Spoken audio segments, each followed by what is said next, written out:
Taktik oportunis Prabowo, adu domba negara pemasok senjata. Menteri Pertahanan RI Prabowo Subianto tampaknya punya taktik oportunis mengadu domba negara pemasok senjata potensial untuk akhirnya mendapatkan penawaran yang paling menguntungkan bagi Indonesia. Perjanjian pertahanan bilateral pertama antara Indonesia dan Jepang ditandatangani pada 30 Maret 2021 yang membuka jalan bagi ekspor senjata Jepang ke Indonesia, termasuk potensi penjualan hingga 8 fregat kelas Mogami. Perjanjian tersebut berfokus pada keamanan maritim dengan kekhawatiran serius bersama tentang upaya sepihak yang berlanjut dan diperkuat untuk mengubah status quo di Laut China Timur dan Selatan. Catat East Asia Forum. Indonesia telah menyatakan kekhawatiran atas sengketa maritim di Laut China Selatan yang menunjukkan bahwa perjanjian tersebut merupakan bagian dari reaksi Indonesia terhadap taktik agresif China. Indonesia secara implisit telah mengakui bahwa melawan China sejalan dengan perjanjian pertahanan lainnya yang dibuat dalam 5 tahun terakhir, termasuk dengan India dan juga Australia.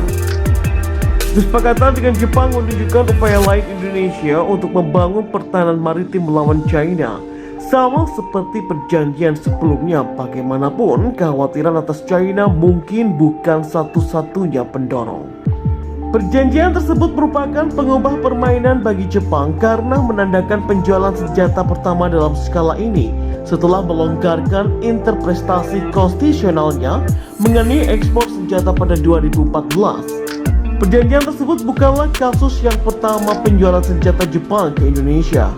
Pada 1960, Jepang menyerahkan tank kapal pendarat dan tender kapal selam kepada Angkatan Laut Indonesia yang masih aktif beroperasi. Menteri Pertahanan Republik Indonesia Letnan Jenderal TNI Purnawirawan Prabowo Subianto, dan bagi Indonesia, perjanjian tersebut menandakan pengadaan senjata yang pragmatis dan bahkan oportunistik. Perjanjian tersebut membayangkan transfer peralatan dan teknologi pertahanan untuk melaksanakan proyek-proyek berkontribusi pada perdamaian dan keamanan internasional, penelitian bersama, proyek pengembangan dan produksi, atau untuk meningkatkan kerjasama keamanan dan pertahanan. Perjanjian tersebut mirip dengan apa yang sudah ditawarkan oleh pemasok senjata tradisional Indonesia. Potensi ekspor senjata Jepang tidak mungkin secara signifikan mengubah pendekatan elektik Indonesia terhadap akuisisi senjata. Kesepakatan tersebut lebih baik dilihat dalam konteks rekam jejak Menteri Pertahanan Indonesia Prabowo Subianto baru-baru ini yang mengadu domba pemasok senjata potensial satu sama lain untuk mencari kesepakatan terbaik. Taktik Prabowo bukanlah hal baru dalam sejarah pengadaan Indonesia seperti terlihat dalam pengadaan pesawat tempur baru di Indonesia. Prabowo tampak bimbang antara Rusia, Prancis, Australia, dan juga Amerika Serikat sebagai pemasok potensial pesawat tempur baru. Namun ada logika tertentu di balik pendekatan ini. Prabowo mungkin mengharapkan tawarannya ke Rusia untuk mendapatkan undangan simpatik dari Amerika Serikat dan Prancis untuk menawarkan kesepakatan yang lebih baik.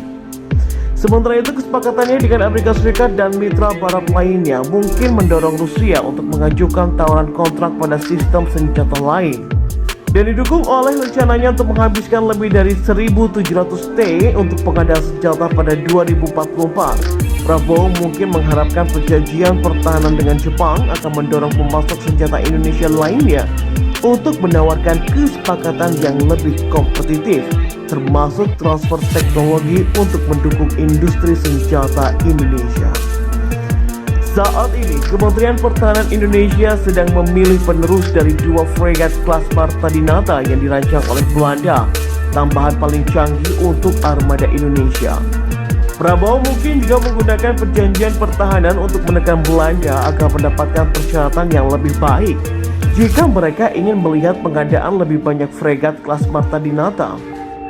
Perjanjian pertahanan dengan Jepang bahkan dapat mendorong Prabowo untuk membujuk Korea Selatan agar menawarkan persyaratan yang lebih baik untuk akuisisi tambahan kapal selam kapal Nagapasa tipe 209.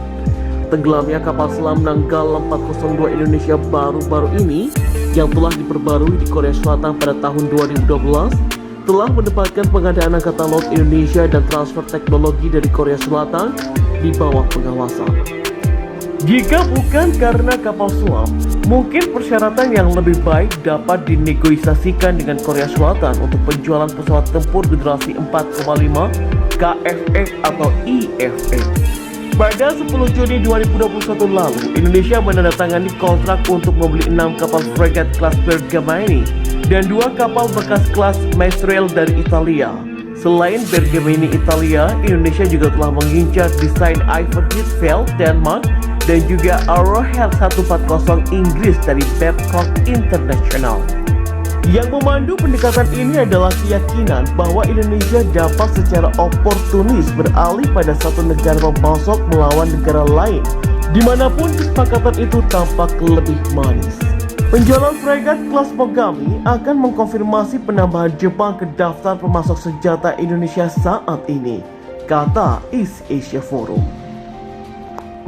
Sementara itu, kesepakatannya dengan Amerika Serikat dan mitra barat lainnya mungkin mendorong Rusia untuk mengajukan tawaran kontrak pada sistem senjata lain dan didukung oleh rencananya untuk menghabiskan lebih dari 1.700 T untuk pengadaan senjata pada 2044. Prabowo mungkin mengharapkan perjanjian pertahanan dengan Jepang akan mendorong pemasok senjata Indonesia lainnya untuk menawarkan kesepakatan yang lebih kompetitif, termasuk transfer teknologi untuk mendukung industri senjata Indonesia. Saat ini, Kementerian Pertahanan Indonesia sedang memilih penerus dari 2 fregat kelas Martaninata yang dirancang oleh Belanda, tambahan paling canggih untuk armada Indonesia. Prabowo mungkin juga menggunakan perjanjian pertahanan untuk menekan Belanda akan mendapatkan persyaratan yang lebih baik jika mereka ingin melihat pengadaan lebih banyak fregat kelas Martaninata. Prabowo tampak bimbang antara Rusia, Prancis, Australia, dan juga Amerika Serikat sebagai pemasok potensial pesawat tempur baru. Namun ada logika tertentu di balik pendekatan ini. Prabowo mungkin mengharapkan tawarannya Rusia untuk mendapatkan undangan simpatik dari Amerika Serikat dan Prancis untuk menawarkan kesepakatan yang lebih baik. Perjanjian pertahanan dengan Jepang bahkan dapat mendorong Prabowo untuk membujuk Korea Selatan agar menawarkan persyaratan yang lebih baik untuk akuisisi tambahan kapal selam kapal Nagapasa tipe 209. Tenggelamnya kapal selam Nanggala 402 Indonesia baru-baru ini yang telah diperbarui di Korea Selatan pada tahun 2012 telah mendapatkan pengadaan Angkatan Laut Indonesia dan transfer teknologi dari Korea Selatan di bawah pengawasan.